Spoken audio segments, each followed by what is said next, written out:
السلام علیکم، کیسے ہیں آپ سب؟ میرا نام ہے سحر علی۔ اردو سٹوری چینل سحر وائز میں آپ سب کو خوش آمدید۔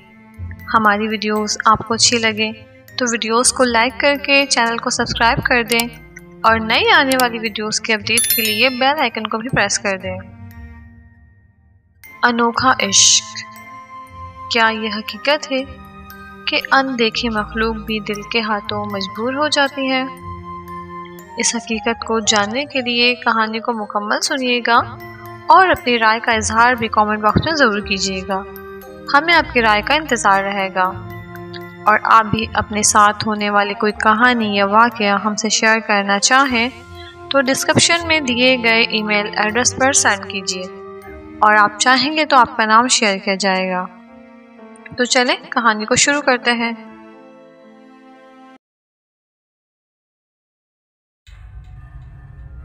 نورالعین نے کنگا کر کے اپنے سیاہ لمبے بالوں کو کھلا چھوڑا اور آئینے میں اپنا عکس دیکھا۔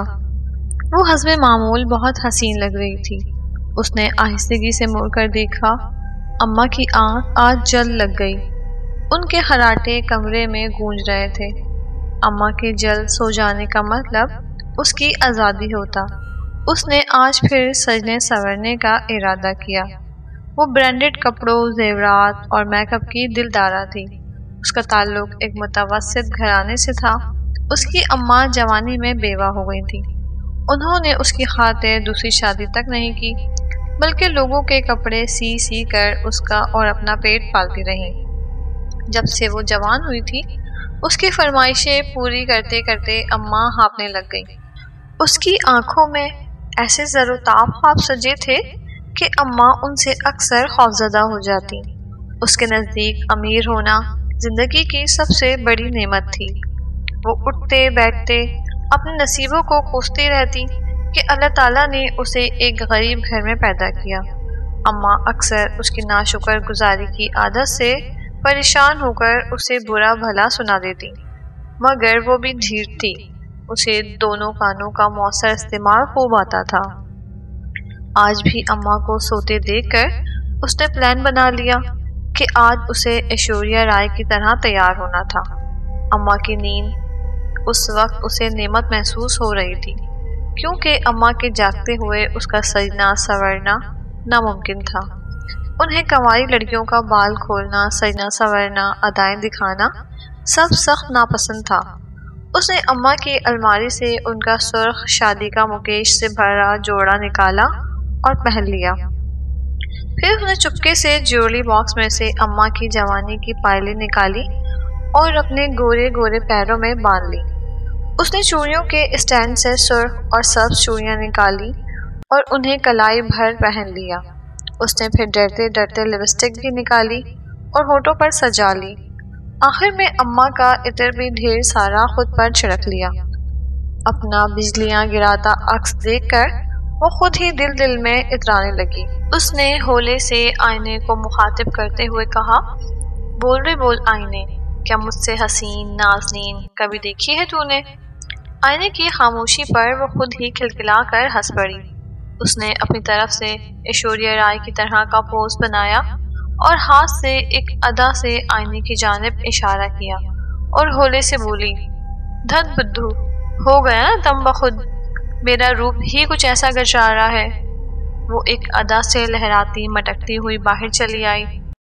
اس کی سیاہ طویل زلفوں میں اب تک پانی کے قطرے ٹپک رہے تھے۔ اس نے عمر کی 20ویں سیڑھی پر قدم رکھا ہی تھا۔ حال ہی میں BA کا امتحان پاس کیا اور آج کل گھرداری کے امور سیکھنے میں مصروف تھی۔ اس کا فارغ وقت رسالے پڑھتے اور فلمیں دیکھ کر گزرتا۔ انہی کا نتیجہ یہ تھا کہ وہ جاگتی آنکھوں سے بھی خواب دیکھنے لگی، اور اسے یقین تھا کہ جلد ہی کوئی شہزادہ اسے بیاہ کر دور دیس لے جائے گا، اور وہ اس کا شہزادہ ہمیشہ محبت کی پینگ جھولتے رہیں گے۔ اس کی آنے والی خوشنگ زندگی میں بیوہ ماں کی موجودگی کا سایہ تک نہ تھا۔ اس نے دل ہی دل میں ارادہ کیا کہ وہ کبھی کبھی اپنی اماں سے ملنے آیا کرے گی۔ وہ جلد از جلد اپنی اماں کے ساتھ سے چھٹکارا حاصل کرنا چاہتی تھی۔ اس کے بہکتے قدم اور رنگ ڈھنگ دیکھتے ہوئے اماں اس کے رشتہ ڈھونڈنے میں مصروف ہو گئیں۔ اس نے اپنی اماں سے صاف صاف کہا تھا کہ اس کے لیے کسی امیر لڑکے کا رشتہ دیکھیے۔ اماں نے اسے 1000 بار کہا کہ ایک امیر و کبیر لڑکا ہم سے رشتہ کیوں جوڑے گا؟ اس پر نورالعین نے اٹلا کر کہا، اماں میرا رنگ روپ کیا کسی دولت سے کم ہے؟ کوئی نہ کوئی مل ہی جائے گا۔ مگر ابھی تک اسے اپنا من پسند رشتہ نہیں مل سکا۔ نورالعین عمر کے اس حصے میں تھی جہاں آنکھیں خود بخود خواب بننے میں مصروف ہو جاتی، ہر آہٹ پر کسی کے آنے کا گمان ہوتا، ہر خوبصورت چہرہ، مہربان مسکراہٹ ایک الفت کا سامان بن جاتی تھی۔ کچھ اس کی خود غرضی بھی اسے خوابوں کی دنیا میں مدہوش رکھتی۔ وہ رات کے اس پہر بھی اپنے سہانے خیالوں میں ڈوبتی لہکتی ہوئی چلی جا رہی تھی۔ اس کی پائل ہلکی سی آواز سے چھن چھن کر رہی تھی۔ وہ خود ہی اس کی صدا سن کر مسکرا رہی تھی۔ وہ دبے پاؤں چلتے ہوئے چھت پر چلی آئی۔ چھت پر مدھر ہوا کے جھونکے اس کو گدگدا سے گئے۔ ماہ و مارچ کا آغاز تھا، موسم بہت ہی معتدل تھا۔ آسمان پر پورا چاند جگمگا رہا تھا۔ آسمان پر ستاروں کی کہکشاں ایک عجیب نظارہ پیش کر رہی تھی۔ اس نے آسمان کو دیکھ کر اپنے ستاروں بھرے آنچل کو اپنے سر پر پھیلا دیا۔ وہ آنکھیں بند کر کے گول گول گھومنے لگی اور کہنے لگی، بول رے آسمان، تیرا ستاروں سے بھرا دامن زیادہ دل فریب ہے یا جھل ملاتے ستاروں سے بھری میری چنری؟ اچانک کسی مردانہ آواز نے اس کے کان میں سرگوشی کی، تمہاری چنری۔ وہ سہم سی گئی۔ اس نے اپنی آنکھیں پھاڑ کر دیکھا، وہ چھت پر اکیلی ہی تھی۔ اسے معلوم تھا کہ خالہ شنو کا گھر، جس کی چھت ان کی چھت سے ملی ہوئی تھی، وہ ان کی وفات کے بعد سے کئی سالوں سے بند تھا۔ اس نے بے قراری سے ہر طرف نظر دوڑائی، مگر آدھی رات کے اس پہر کوئی بھی اسے کسی چھت پر نظر نہ آیا۔ اسے محسوس ہوا جیسے وہ کسی کی پرشوق نگاہوں کے گھیرے میں تھی، مگر در حقیقت اس کے ارد گرد کوئی زیرو موجود نہ تھا۔ اس نے کپ کپاتے ہونٹوں سے لرزتی ہوئی آواز میں پوچھا، کون ہے؟ مگر چاروں طرف صرف ہوا کی سرسراہٹ ہی سنائی دی۔ اس کی آواز کی بازگشت ہی واپس اسے سنائی دی۔ کھلی چھت پر آواز کی بازگشت پیدا ہونا ایک عجیب بات تھی۔ وہ خوفزدہ سی ہو کر سیڑھیاں اترنے لگی۔ اسے محسوس ہوا جیسے کوئی بھاری قدموں سے اس کے پیچھے پیچھے سیڑھیاں اتر رہا تھا۔ خوف کے مارے اس کا دل زور زور سے دھڑکنے لگا۔ وہ مڑ کر پھٹی پٹی آواز میں بولی، کون ہے؟ پتہ نہیں کہاں سے ایک شرارتی ہوا کا جھونکا اس کے بال بکھیر گیا، مگر اسے ایسا لگا جیسے کسی نادیدہ ہاتھ نے اس کے بال بکھیرے ہیں۔ اس نے خوفزدہ ہو کر ارد گرد دیکھا اور بھاگتی ہوئی سیڑھیاں اتر گئی۔ وہ تیزی سے اماں کے کمرے کی طرف لپکی، مگر اچانک کسی نے اس کی کلائی زور سے پکڑی اور اپنی جانب اسے کھینچا۔ گرفت یقیناً مردانہ تھی۔ وہ کسی کے چوڑے چکلے سینے سے ٹکرا گئی۔ اس کے منہ سے خوف کے مارے چیخ نکل گئی اور وہ بے ہوش ہو گئی۔ اس کو جب دوبارہ ہوش آیا تو وہ دن کی روشنی پھیل چکی تھی۔ اماں اس کے سرہانے فکر مند بیٹھی تھی۔ اس نے اٹھنے کی کوشش کی تو اسے کمزوری سے چکر سے آ گئے۔ اسے احساس ہوا کہ اس کے ہاتھ پیر بیٹ سے بندھے ہوئے تھے۔ وہ کمزور آواز میں بولی، اماں مجھے درد ہو رہا ہے، رسیاں کھولو۔ اماں نے بے یقینی کے عالم میں اسے دیکھا اور دیوانہ وار اسے چومنے لگی۔ وہ بار بار کہتی جاتی، اللہ تیرا شکر ہے میری بچی صحیح ہو گئی۔ وہ ناسمجھی سے انہیں تک رہی تھی۔ تھوڑی دیر بعد جب اماں کے حواس بجا ہوئے تو انہوں نے اسے بتایا کہ بیٹا، جمعرات کی آدھی رات کو تم میری شادی کا جوڑا پہنے دلہن کی مانند سجی سوری نہ جانے باہر کیا کر رہی تھی۔ کسی ہوائی چیز سے ڈر کر تم صحن میں بے ہوش ہو گئی تھی، پھر 3 دن تم بخار میں تپتی رہی اور نیم بے ہوشی کے عالم میں بار بار گھر سے نکلنے کی کوشش کرتی رہی۔ میرے روکنے پر تم نے مشتعل ہو کر مجھ پر حملہ کر دیا۔ مجھے یقین ہو گیا تھا کہ تم کسی ہوائی چیز کے زیر اثر تھی۔ میں نہیں چاہتی تھی کہ تم خود کو یا مجھ کو نقصان پہنچاؤ، اس لیے مجبوراً مجھے یہ قدم اٹھانا پڑا۔ اس نے حیرت سے اپنی اماں کی جانب دیکھا۔ اماں نے اس کی آنکھوں میں بے یقینی دیکھی تو انہوں نے اسے اپنی گردن، ہاتھ اور جسم پر پڑے چوٹوں کے نشانات دکھائے۔ اماں کی چوٹیں دیکھ کر وہ سسک پڑی اور روتے ہوئے اماں سے معافی مانگنے لگی۔ وہ جانتی تھی کہ اماں نے بیوہ ہونے کے بعد صرف اس کی خاطر دوسری شادی نہیں کی تھی۔ اماں نے اس کے لمبے بالوں میں انگلیاں پھیرتے ہوئے کہا، بیٹا، میں نے چند قرآنی آیت لکھ کر انہیں اپنے لاکٹ میں ڈال کر تمہارے گلے میں ڈال دیا ہے۔ بیٹا، اسے تم نے کبھی نہیں اتارنا۔ نور العین نے ناسمجھی سے سر ہلا دیا۔ زندگی دوبارہ اپنے روٹین پر چل پڑی۔ اماں نور العین کو نماز پڑھنے، تلاوت کرنے کی یاد دہانی کرواتی رہتی اور وہ شاذ و نادر ہی نماز پڑھتی۔ وہ زیادہ تر وقت ڈائجسٹ پڑھنے میں صرف کرتی۔ ہر نئی فلم کو دیکھتی، خود کو ڈائجسٹوں اور فلموں کی ہیروئن تصور کرتے ہوئے گھنٹوں گانوں پر کمرہ بند کر کے رقص کرتی رہتی۔ غرض انہی مصروفیات میں یوں ہی دن بسر ہو رہے تھے۔ گرمیوں کی ایک شام اماں کے کہنے پر نور العین کپڑے چھت سے اتارنے گئی تو اسے احساس ہوا کہ شنو خالہ کے گھر کچھ لوگ شفٹ ہو چکے تھے۔ اسے چھت پر ایک گہری سیاہ آنکھوں والا گبرو جوان نظر آیا۔ اس نے کن اکھیوں سے اسے دیکھا۔ اسے احساس ہوا کہ وہ بھی پرشوق نظروں سے اسے تک رہا تھا۔ اس نے اسے نظر انداز کرتے ہوئے سیڑھیوں کی جانب جانا چاہا تو وہ اسے مخاطب کرتے ہوئے بولا، یہ جامن میں نے ابھی اتارے ہیں، بہت میٹھے اور رس بھرے ہیں، ہماری ضرورت سے زائد ہیں، یہ آپ لے لیجئے۔ نور العین اس کے قریب جھجکتے ہوئے گئی۔ اجنبی کی مسکراہٹ بھی پرکشش انگیز تھی۔ اس کا سارا چہرہ اس مسکراہٹ کے باعث دل فریب لگ رہا تھا۔ اس کے گالوں پر پڑتے ڈمپل انتہائی جاذب نگاہ لگ رہے تھے۔ نور العین نے جیسے ہی ہاتھ آگے بڑھایا، اجنبی کچھ ٹھٹک سے گیا۔ اس کی مسکراہٹ مدھم ہو گئی۔ اس نے اسٹیل کی پلیٹ مشترکہ دیوار پر رکھ دی۔ نور العین نے جھجکتے ہوئے پلیٹ اٹھا لی۔ اجنبی گہری آواز میں بولا، فی الوقت میں اکیلا ہی اس گھر میں شفٹ ہوا ہوں، کچھ دنوں تک میرے گھر والے بھی آ جائیں گے۔ نور العین نے بے اختیار ہی مسکرا کر بولی، کسی چیز کی ضرورت ہو تو ضرور بتائیے گا۔ آپ نے اپنا نام نہیں بتایا۔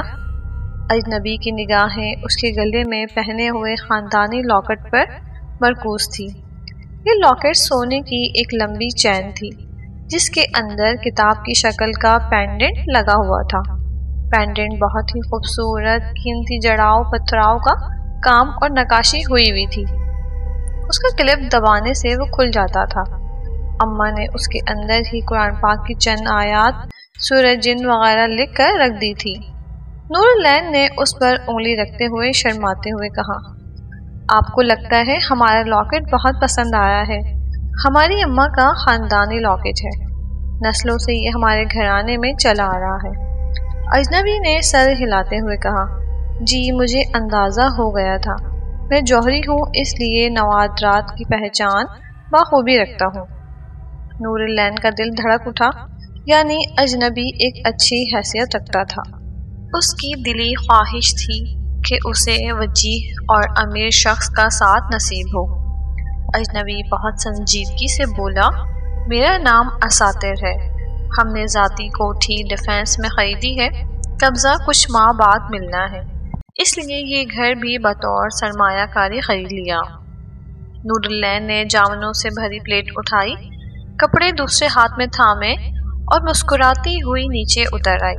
اس کا دل کیا کہ اماں کو اساطر کی آمد کے بارے میں بتائے، مگر یہ سوچ کر چپ ہو گئی کہ اگر اماں کو پتہ چل گیا کہ وہ تنہا رہتا ہے تو اس کا چھت پر جانا بند ہو جائے گا، یہ اسے کسی صورت منظور نہیں تھا۔ اماں اس کے ہاتھ میں جامن دیکھتے ہوئے بولی، بیٹا خالی مکانوں میں نہیں جاتے، وہاں جن اور دیگر ہوائی چیزیں مقیم ہونے لگتی ہیں۔ تو مغرب کے وقت درختوں کے گرد منڈلاتی پھرتی ہے، عقل کر بچی۔ نور العین نے جامن دھو کر کھاتے ہوئے ٹھنگ کر کہا، اماں جن اور ہوائی چیزیں اتنی فارغ نہیں ہیں کہ خالہ شنو کے کھنڈر گھر کو رہائش کے لیے چنے۔ آخرکار جنوں کا بھی کوئی معیار ہوتا ہے۔ اماں بڑبڑاتی ہوئی وضو کرنے چل پڑی۔ انہوں نے اسے بھی نماز پڑھنے کے لیے کہا، مگر نوراللین نے سنی انسنی کرتے ہوئے اپنا فون اٹھایا اور فلم دیکھنے بیٹھ گئی۔ رات کو اماں طبیعت کی خرابی کے باعث جلد سو گئی اور اس کی تو جیسے مراد پوری ہو گئی۔ وہ ابھی ابھی نہا کر نکلی تھی، اس نے اپنی الماری سے گوٹے والے زرد رنگ کی پشواز اور چوڑی دار پاجامہ نکالا اور سجنے سنورنے میں مصروف ہو گئی۔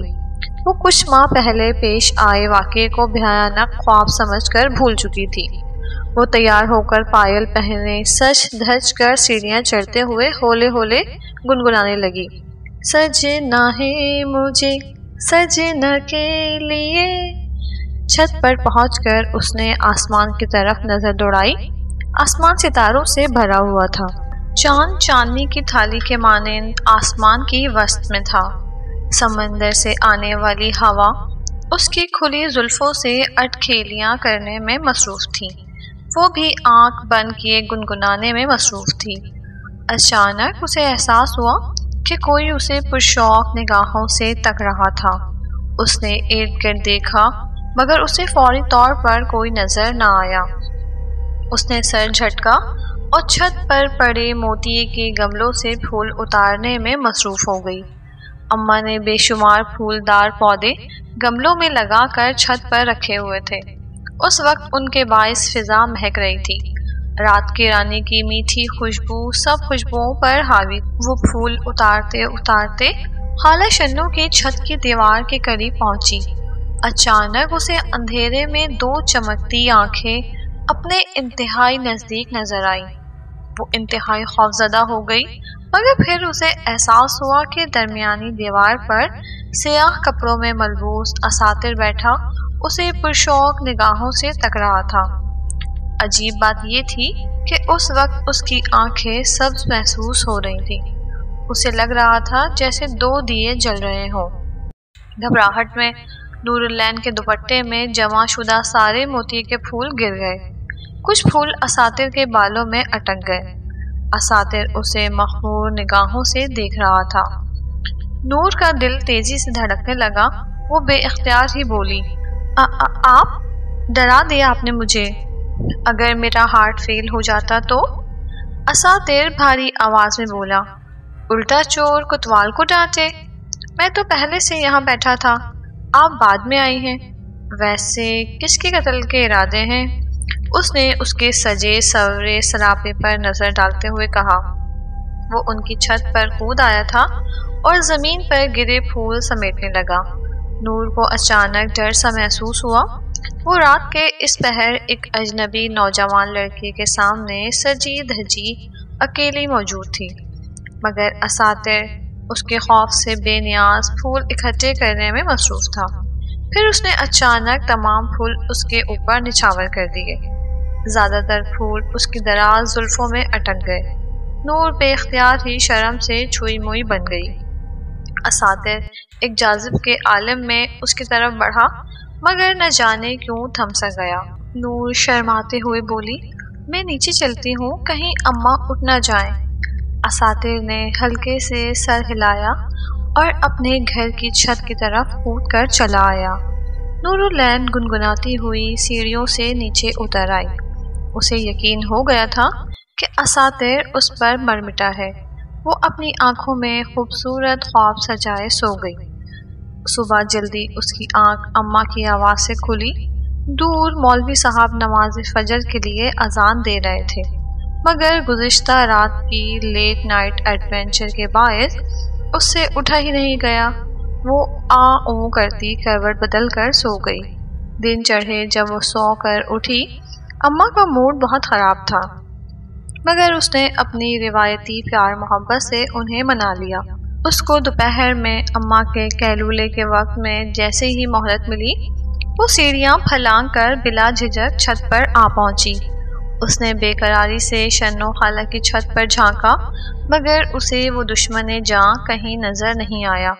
اس کے دل میں نہ جانے کیا آیا کہ وہ ہمت کر کے شنو خالہ کی چھت پر کود گئی۔ دبے پاؤں سیڑھیوں سے نیچے اتری۔ اسے بہت حیرت ہوئی کہ گھر کا صحن بہت ہی گندا تھا۔ جا بجا درختوں کے پتوں کے ڈھیر، ہڈیاں اور گوبر پڑا ہوا تھا۔ ایک عجیب سی سڑان گھر میں پھیلی ہوئی تھی۔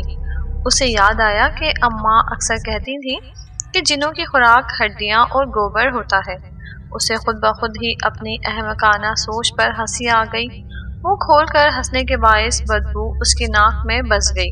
اس نے ناگواری سے بے اختیار ہی دوپٹے کو ناک پر رکھ لیا اور بڑبڑائی، توبہ توبہ کتنے گندے ہیں آپ اساتر۔ یہ کہنے کی دیر تھی کہ ایک پلا ہوا بلّا دیوار پر چلتے ہوئے اس کے سامنے آ پہنچا۔ اس کی آنکھیں سبز دیو کے مانند دمک رہی تھیں۔ اس کو بے اختیار ہی اساتر کی آنکھیں یاد آ گئیں۔ وہ ناک پر دوپٹہ رکھے صحن سے کمرے میں داخل ہو گئی۔ کمرے میں داخل ہو کر وہ ایک لمحے کے لیے چکرا سی گئی۔ وہ کمرہ کسی طور خالہ شنو کے پرانے گھر کا کمرہ نہیں تھا۔ وہ کمرہ نہایت ہی آراستہ تھا۔ بھاری اور خوبصورت لکڑی کا فرنیچر، معطر فضا، جا بجا جلتے شمعدان، کمرے میں بھاری پردے کھنچے ہوئے تھے۔ کسی کمرے سے کسی مغنیہ کے گانے کی سریلی آواز آ رہی تھی۔ نور العین سحر زدہ سی ہو کر کمرے کا دروازہ کھولا اور جھجکتے ہوئے باہر نکلی۔ اس کے سامنے ایک طویل راہداری موجود تھی۔ اس نے بے یقینی سے ارد گرد دیکھا۔ 5 مرلے کے پرانے گھر کا نقشہ اس وقت بدلا ہوا لگ رہا تھا۔ اسے لگا جیسے خالہ شنو کا گھر کئی ایکڑوں کے رقبے پر محیط ہو گیا۔ اس کا ماتھا پسینے سے بھر سا گیا۔ اس کا دل زور زور سے دھڑک رہا تھا۔ اسے احساس تھا کہ وہ کسی جادو نگری میں آ گئی۔ اسے اپنے کل ہی پڑھی ہوئی کتاب ایلی کے خواب نگر یاد آ گئی۔ اچانک ایک کمرے سے ایک حسین لڑکی برآمد ہوئی۔ اس نے جامنی رنگ کا غرارہ سوٹ پہنا ہوا تھا۔ اس کے زیورات بہت ہی قیمتی اور جڑاؤ تھے۔ وہ اسے دیکھ کر مسکرائی اور بے تکلفی سے بولی، ارے نور، تم کب آئی؟ اس نے حیرت سے اس کی جانب دیکھا اور ہکلاتے ہوئے بولی، تم کون ہو؟ یہ کون سی جگہ ہے؟ لڑکی ترنم کہکا لگا کر ہنس پڑی اور بولی، بھائی کیوں اتنا ڈر رہی ہو؟ میں اساتر کی بہن لافین ہوں۔ کل ہی اماں اور میں اور دیگر بہن بھائی ادھر شفٹ ہوئے ہیں۔ اساتر کو دل دیتے ہوئے تم نے 1 منٹ نہیں سوچا اور اب میرے سامنے بن رہی ہو۔ نور العین شرم سے سرخ ہو گئی۔ وہ شرما کر بولی، آپا میں چلتی ہوں۔ لافین اس کے آگے ایک دم کھڑی ہو گئی، مگر پھر اس کی نگاہیں اس کے گلے میں پڑے جڑاؤ لوکٹ پر پڑی۔ اس کا رنگ متغیر سا ہو گیا۔ وہ ہکلاتے ہوئے بولی، اتنی جلدی کیوں؟ چلو میں تمہیں اپنا کمرہ دکھاتی ہوں۔ میرے کپڑے اور زیورات ابھی بھی الماریوں میں لگائے ہیں۔ نور العین ہمیشہ سے کپڑوں اور زیورات کی دلدارہ تھی۔ اس کی چھٹی حس نے اسے روکنا چاہا، مگر وہ تمام خیالات جھٹک کر لافین کے ساتھ چل پڑی۔ لافین کا کمرہ بہت بڑا اور خوبصورت تھا۔ کمرے میں گولڈن رنگ کا فرنیچر تھا۔ مدھم روشنی کے گولڈن لیمپ جل رہے تھے۔ کمرے میں جاں بجاں کینڈلز جل رہی تھی۔ نور العین ہر چیز کو ہاتھ لگا لگا کر دیکھ رہی تھی۔ اسے پتہ چل چکا تھا کہ اساتر کا خاندان بہت امیر و قدیر تھا۔ لافین نے اپنے کپڑے اسے دکھانے شروع کیے۔ ہر کپڑا دوسرے کپڑے سے بہتر تھا۔ زرعی، ظرافت، گوٹے، بنارسی، سلما ستاروں والے کپڑے نت نئے ڈیزائنز کے سلے ہوئے تھے۔ لافین نے نور العین کی حسرت محسوس کی تو مسکرا کر بولی، نور، ان میں سے کوئی بھی جوڑا تمہیں اچھا لگے تو تم تحفے کے طور پر قبول کر لو۔ چلو میں تمہیں تیار کرتی ہوں۔ وہ تو جیسے موقع کے انتظار میں تھی۔ اس نے سیاہ رنگ کے بنارسی شرارے کا انتخاب کیا اور فٹافٹ کمرے کو کونے میں پڑے ڈیوائیڈر کے پیچھے کپڑے بدلنے لگی۔ کپڑے اسے صحیح فٹ آ گئے۔ گولڈن چولی، کالے بنارسی غرارے، کالے اور گولڈن دوپٹے میں اس کا رنگ روپ نکھر آیا۔ وہ دیوار گیر آئینے میں اپنا عکس دیکھ کر شرما اٹھی۔ لافین نے اس کے آگے اپنے جیولی باکسز کھول دیے۔ وہ جیولی باکسز خوبصورت جڑاؤ سونے کے زیورات سے بھرے ہوئے تھے۔ اس کا تو من ہی مچل اٹھا۔ اس نے فٹافٹ جھمکے کانوں میں پہن لیے، 2-3 انگوٹھیاں اپنی مخروطی انگلیوں میں پہن لیں۔ اس نے آئینے میں دیکھا، وہ از حد حسین لگ رہی تھی۔ اتنے میں لافین جڑاؤ ہار اپنے ہاتھ میں لے کر آگے بڑھی۔ اس نے ہنستے ہوئے کہا، یہ لاکٹ اتار کر سنگھار میز پر رکھ دو اور یہ جڑاؤ ہار پہن لو۔ نور العین کی نگاہیں تو زیورات کی چمک سے خیرہ ہو چکی تھیں۔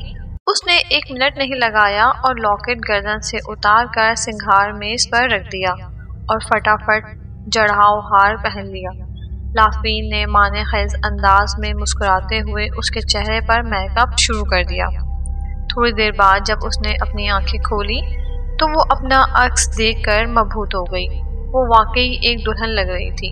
اس کا ہوشر با حسن پریوں کو بھی مات دے رہا تھا۔ وہ شہزادہ سی اپنے آپ کو آئینے میں تکتی رہ گئی۔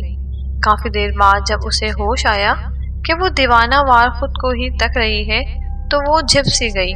اس نے مڑ کر دیکھا تو اسے احساس ہوا کہ وہ کمرے میں بالکل تنہا تھی۔ اسے احساس ہوا کہ اسے گھر سے آئے بہت دیر ہو چکی تھی اور اماں کے جاگ جانے کی صورت میں اس کی شامت پکی تھی۔ وہ پریشانی کے عالم میں دروازے کی طرف بڑھی مگر دروازہ مضبوطی سے بند تھا۔ اس کی 1000 کوششوں کے باوجود وہ ٹس سے مس نہیں ہوا۔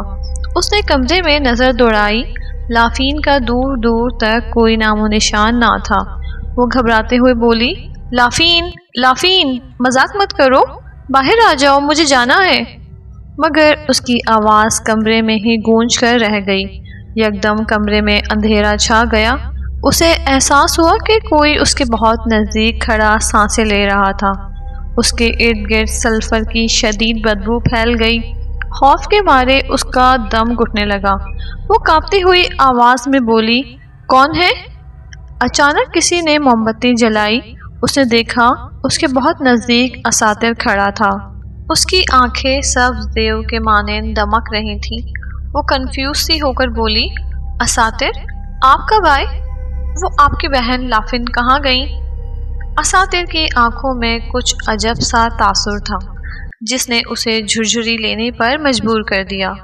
اس کی آنکھوں میں خواہش کا جہان آباد تھا۔ اس کے انداز کچھ اور کہانی بیان کر رہے تھے۔ وہ آہستہ آہستہ اس کے مزید قریب آیا۔ اس کا دل تیزی سے دھڑکنے لگا۔ وہ پیچھے ہٹنے لگی۔ پیچھے ہٹتے ہٹتے وہ ڈریسنگ ٹیبل سے جا کر ٹکرا گئی۔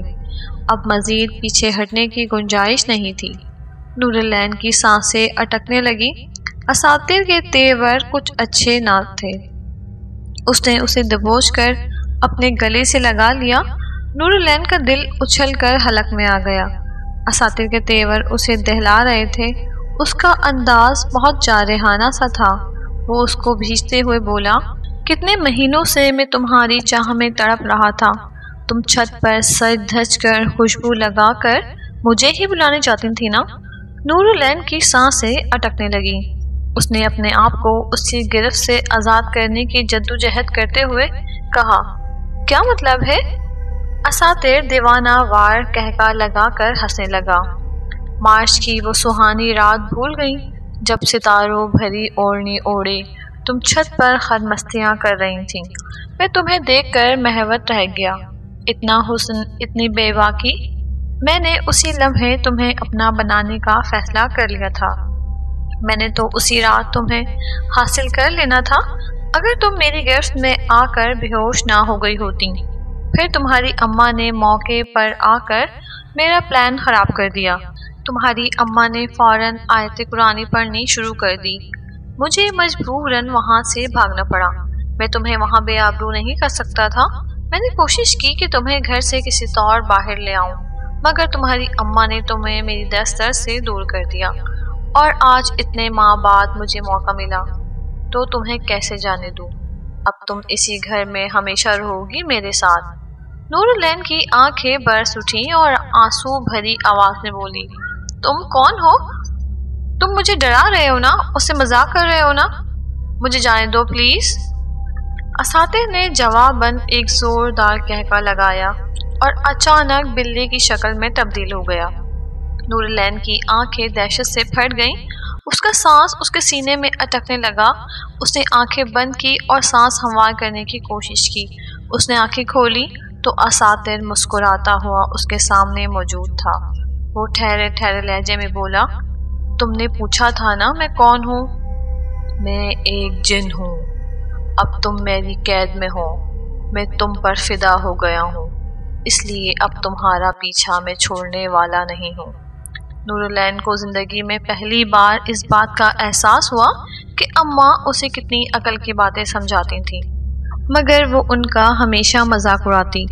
ان کی اماں ہمیشہ کہتی، بیٹا مغرب کے بعد ہوائی چیزیں اور دوسری اللہ کی مخلوق آزاد ہو جاتی ہیں، ایسے میں بسم اللہ کہہ کر گھر کے دروازے بند کر دینا چاہیے، مجبوری کے علاوہ گھر سے باہر نہیں نکلنا چاہیے۔